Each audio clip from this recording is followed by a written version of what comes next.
Alors maintenant, j'accueille en studio, on se gâte aujourd'hui, toutes les entrevues sont en studio. J'accueille pour nous jaser un petit peu de Retraite en action. J'accueille la directrice générale de Retraite en action, Anne-Marie Laurando. Madame Laurando est avocate à la retraite et, je l'ai dit, directrice de Retraite en action depuis plusieurs années déjà. Donc, on va pouvoir jaser de long en large de Retraite en action, un peu de son histoire, puis le fait qu'on célèbre 25 ans cette année. On va parler de la programmation qu'il y a eu depuis des années, puis qu'est-ce qui s'offre maintenant, puis dans le futur. Puis, c'est ça, on va tracer un peu le parcours de Retraite en action de ses membres et on va finir en beauté en parlant des festivités du 25e. Alors, bonjour. Salut Richard. Ça va bien? Ça va bien, merci toi. Mais très bien, puis c'est un plaisir de vous recevoir. Bien, merci. Donc, si on a peut-être plus de choses à dire un peu de vous. J'ai dit que vous étiez avocate à la retraite. Puis je pense que quand on s'est parlé, vous m'aviez dit que vous avez aussi de l'expérience comme ça dans différents organismes ou avec le communautaire. J'ai pratiqué en droit pour commencer quand je suis devenue avocate et j'ai travaillé un peu en politique après. Et au provincial, au fédéral. Et puis après ça, j'ai fait des communications, des relations gouvernementales pour une société de la couronne. Et puis là, je suis à Retraite en action depuis 2013. Et je suis presque à la retraite. OK. Et en travaillant en Retraite en action, honnêtement, ça te donne le goût de prendre ta retraite. J'ai l'impression, oui. Et donc, j'y travaille fortement, mais je n'y suis pas rendue encore. Mais donc, c'est ça. C'est mon parcours, mais j'ai travaillé... dans les faits, depuis l'âge de 14 ans que je travaille, à l'époque, on pouvait travailler jeune. Oui, je connais ça. C'est ça, c'était comme ça dans le bon vieux temps.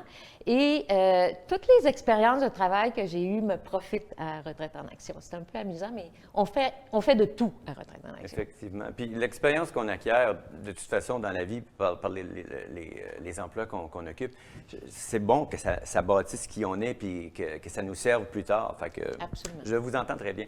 Là, on avait parlé que Retraite en action, ça a été fondé par un monsieur qui s'appelait Raymond... Jean-Luc Racine. Ah, Jean-Luc Racine. Bon, je suis dans le champ. Racine et Raymond, Ça doit être ça qui est...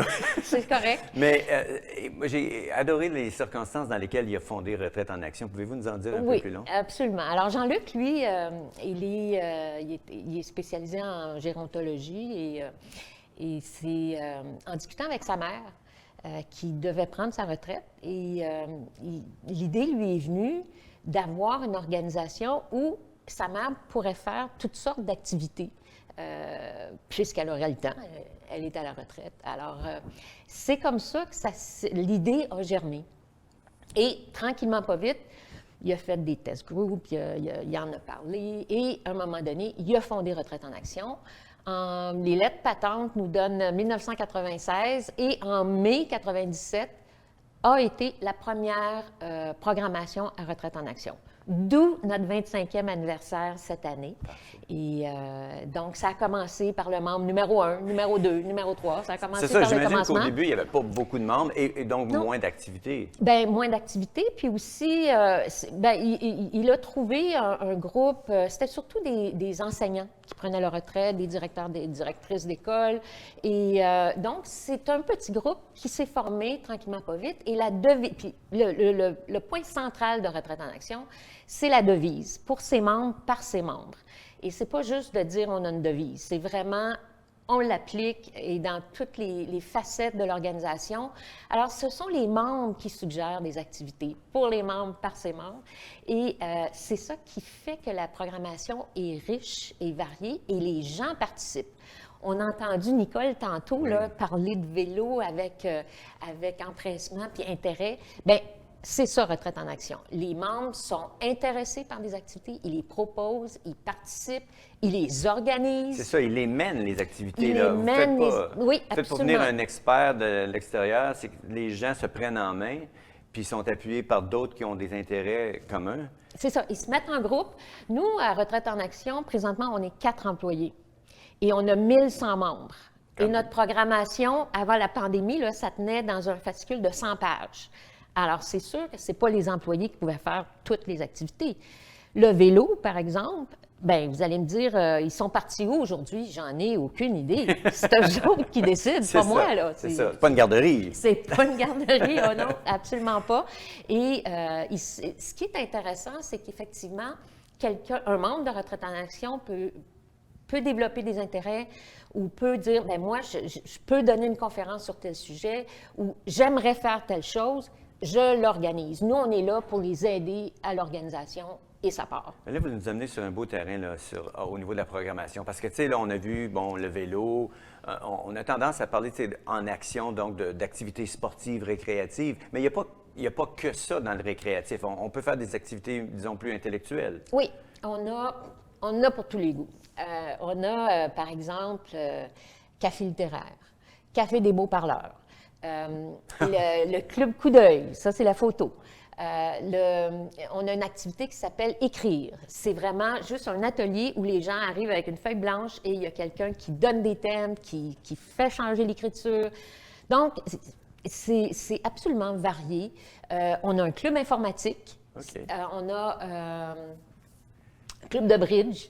Dans le sport, on a marche, mini-mollet, petit mollet, moyen mollet, gros mollet, parce que c'est pas tout le monde qui marche à la même vitesse. C'est ça, ça dépend du mollet. Ça Donc, vous avez dépend des du catégories. mollet, oui. Encore là, c'est venu des membres, ça, je présume. Oui, Il y a absolument. des gens qui ont dit, ben là, moi, marcher à cette vitesse-là, Oui. pas capable ou ça m'intéresse pas. Puis... Oui.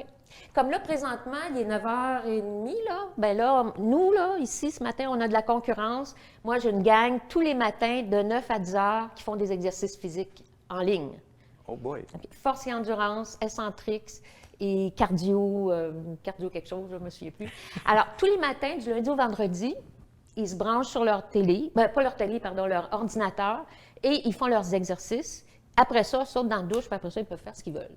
Alors ça, c'est dans leur salon, tranquille, et ils sont prêts à partir après. Donc, ça, une autre dimension, les activités ont des longueurs variées, donc ça accommode aussi les gens, parce qu'on a beau être à la retraite, la plupart des retraités que je connais sont très occupés. Ils sont très occupés, oui. Donc, ça permet de segmenter la journée puis de dire, oui, j'ai le temps de faire telle affaire avec Retraite en Action, puis j'ai le temps de faire mon jardin. Oui, et à Retraite en Action, tu peux faire des activités toute la journée aussi. Nos activités sont normalement le jour. Le soir, on laisse ça à d'autres. Mais le jour, il y a des activités le matin, il y a des activités l'après-midi. Par exemple, quand ils partent en vélo, bien, ils partent en milieu de matinée, puis ils reviennent en milieu d'après-midi, par exemple. Donc, on essaie de bâtir un horaire. Par exemple, ceux qui reviennent de vélo, bien, à 4 heures, sont prêts à faire une autre activité. Eux, là, ils ont fait une grosse activité, mais ils sont prêts à soit écouter une conférence ou soit faire du yoga ou faire quelque chose de zen. Bien, je vous ramène au club des beaux parleurs. Là. Ça donne une image, mais je ne suis pas sûr c'est quoi. Décrivez-nous justement cette activité-là, si vous voulez bien. OK. Alors, les beaux parleurs, c'était une idée suite à des menteurs qu'on a reçus, des menteurs de... Des menteurs ils étaient de Rimouski, si ma mémoire est bonne, et qui avaient gagné des concours de menteurs. Et quand on a vu ces gens-là venir nous déclamer puis venir nous raconter des menteries, on a dit « Oh, wow, ça, c'est super! » Alors, on s'est dit, ça serait bien, pas moi, là, c'est les membres, on dit, on devrait se partir un club pour raconter des choses. Ça fait travailler la mémoire, ça fait travailler l'expression et on échange, puis on se raconte des affaires, on s'amuse, on change des idées et voilà. Le Club des beaux parleurs est né et ça existe depuis, je dirais, à peu près 5 ans. Ça a toujours cours, là. Ben oui, ils le font en ligne présentement. Ils l'ont fait en ligne pendant la pandémie. Et là, ils continuent. Puis quand on va revenir en salle, bien, quand eux vont vouloir revenir en salle, ils vont revenir en salle. Bien, justement, vous touchez à un autre point là, très intéressant. On a tous subi les affres de la pandémie. On a tous appris à vivre avec, à faire des activités malgré la pandémie, puis en fait, les restrictions qu'elle imposait. Oui. Et là, vous êtes tombé dans le virtuel, comme à peu près toutes les associations, puis Oui. Et vous en avez tiré du bon. Nous, c'était super. J'ai dit même hier, c'était formidable. Je trouve ça un peu gênant de dire ça, mais c'est vrai. Quand la pandémie est arrivée le 15 mars 99, bien, le 30 mars 99, on était en ligne. On a commencé à faire des activités tests, Mais on a demandé à nos membres, écoutez, on veut partir nos activités en téléconférence, on a besoin de participants. Donc, le 30 mars, il y a des gens qui sont branchés avec nous et on a commencé. Je vous ai parlé du club informatique tantôt. Oui, c'est ça. Alors, les membres du club informatique, on leur a demandé leur aide parce qu'on s'est rendu compte au début que les membres avaient des ordinateurs, mais étant très occupés puis étant partout, leur ordinateur était souvent pas à la bonne vitesse Internet, avait des virus et tout ça. Donc, en utilisant leur ordinateur régulièrement, bien là, ça ne fonctionnait pas parce qu'il y avait ci, il y avait ça, puis c'était pas le fun, là, les activités en téléconférence, quand ton ordi ne fonctionne pas. Alors, le club informatique nous a donné le soutien et a offert le dépannage à tous les membres de Retraite en Action. Quelle belle idée. Alors, si tu avais un problème d'informatique, on disait, bien, va demander du dépannage.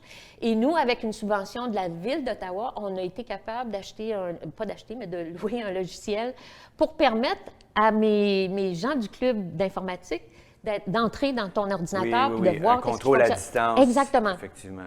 Alors ça c'est encore là. Depuis ce temps-là, c'est difficile d'enlever ça tout à coup. Là. Puis ils offrent encore le service de dépannage. Alors ça, c'était un gage de succès. L'autre chose qu'on a faite aussi, c'est on a offert des formations. C'est quoi WebEx? Nous, on utilisait WebEx. Comment ça marche? Si j'appuie là, ça explose-tu? Je perds l'image? C'est ça. Rassurer les gens, qui se familiarisent avec ces Exactement. Ces et nous aussi, on a fallu l'apprendre. Alors, ça s'apprend. Alors, on a offert la formation. Si quelqu'un voulait avoir 2 fois la formation, 3 fois la formation, s'il n'y avait pas de problème, on l'offrait, puis c'est tout. Tu l'apprends, puis après ça, tu as du plaisir à... Surtout si tu l'utilises, tu l'intègres, ce que tu as appris, puis là, ça devient comme faire la vaisselle. Oui, exactement. Puis au début, les gens étaient tellement isolés, tellement... tout le monde avait peur là, de ce qui se passait. On a juste à se souvenir personnellement de comment on vivait ça. Puis les gens qui vivent seuls, dans des petits appartements, c'était épouvantable. Là. Tu ne pouvais même pas aller faire l'épicerie, tu avais peur de tout. Ouais. Alors, souvent, on était les seules personnes à qui nos membres parlaient. Et c'était essentiel. C'était vraiment essentiel. Et puis là, on a développé, tranquillement, pas vite. Puis les responsables d'activité, on en parlait tantôt, bien eux, en présentiel, là, les beaux parleurs, ils ne se voyaient pas en virtuel. Là. C'était comme, ben non, il faut être dans une salle, je vais attendre. Donc, la majorité de nos responsables d'activité disaient, bien, non, ça, on va attendre. Alors là, on est allé les chercher un par un. Puis, par exemple, on a une gang qui tricote. Ça s'appelle de fil en aiguille. Et ces personnes-là, en salle, je vais vous dire, ça tricote, mais ça placote. Alors là, je me disais, ça se peut pas que ces gens-là se rencontrent plus à cause de la pandémie. C'est ça. Ça n'a pas de bon sens. Alors, on leur a demandé, puis à un moment donné, ils ont dit oui. Et elles se rencontraient normalement à toutes les 2 semaines. Mais là, pendant la pandémie, c'était à toutes les semaines, parce que c'était essentiel qu'elles se parlent. Il y avait à se dire des affaires. Et donc, ça a embarqué. Donc, un par un, on les a eus tranquillement, pas vite. Et la même chose pour les professeurs, parce qu'on a des cours, des conférenciers, des visites guidées. On faisait des excursions à Montréal. On est allé chercher notre guide à Montréal, puis on a dit, peux-tu nous faire ça en virtuel? Vous vous êtes vraiment mis à l'ère du temps. Et puis, ce que j'entends, c'est que ça va rester, ça. Même quand on va être complètement déconfiné un jour, on va offrir à Retraite en Action de la programmation tant virtuelle qu'en présence. Oui, parce que ce qu'on a découvert, c'est que d'abord, tu n'as plus de frontières. Donc, tu peux avoir quelqu'un on a eu un conférencier franco-ontarien, le matin que c'était la conférence, pouf, il était à Berlin. On a dit OK. Alors, il a donné sa conférence de Berlin. L'autre chose, c'est que c'est extrêmement inclusif. Et on s'est rendu compte qu'on avait des membres qu'on voyait peut-être une fois par session parce qu'ils ont des problèmes de mobilité ou pour se rendre au patro. Nous, on est basé au patro. Là, on les voyait 2 fois par jour. Parce qu'ils avaient juste à allumer leur ordinateur puis être là. Ouais, puis d'apprendre. Alors ça, c'était une découverte pour nous. Et donc, il y a des gens qui sont là juste parce que c'est du virtuel. Alors, on ne les laissera pas tomber. On veut continuer et c'est là pour rester. Donc là, je regarde Retraite en Action, puis le parcours, on voit que c'est une organisation qui est souple, qui est débrouillarde, qui s'adapte facilement. Puis, dans notre conversation avant, en privé, vous m'avez révélé que vous n'étiez pas à votre premier partenariat. Non. Puis là, bien, je veux parler du nouveau partenariat, c'est-à-dire Retraite en Action et la Fédération des aînés et des retraités francophones de l'Ontario, qui vont unir leurs forces pour la programmation du canal Vivre Plus puis du programme Connect Vivre Plus. Oui. Alors, pouvez-vous nous dire un peu comment c'est venu, la volonté de s'unir comme ça? Oui. Je pense que c'est venu d'abord de notre premier partenariat qu'on a signé il y a 3 ans avec Montfort Renaissance. Montfort Renaissance, c'est une organisation assez bien connue dans la région. Ils ont toutes sortes de facettes, de volets, de services. Et ils sont venus nous chercher pour qu'on fasse leur activité sociale récréative au centre de service gig, qui fait partie de Montfort Renaissance. Et alors, à l'époque, c'était en salle. C'était avant la pandémie. Et on a signé une entente avec eux pour 10 ans. Et là, ça fait 3 ans qu'on a le partenariat. Naturellement, on s'est transformé en virtuel là aussi. Ouais. Et donc, ça fonctionne très bien. Et pour nos membres, ça augmente la programmation qu'on offre parce qu'ils ont accès à cette programmation-là, celle de Montfort Renaissance. Et aussi, ils ont accès à tous les services de Montfort Renaissance. Et à Gig, par exemple, il y a une cuisine, ce que nous, on n'a pas. Il y a des services de soins des pieds, pour les aidants naturels. Enfin, il y a toutes sortes de choses. Donc, on travaille en collaboration. C'est bon pour nos membres et c'est bon pour leurs membres. Donc, on a fait ça. Et la Farfo est venue nous chercher pour faire leurs activités sociales récréatives. Je vais prendre le même terme qu'on utilisait à Montfort Renaissance, mais c'est vraiment...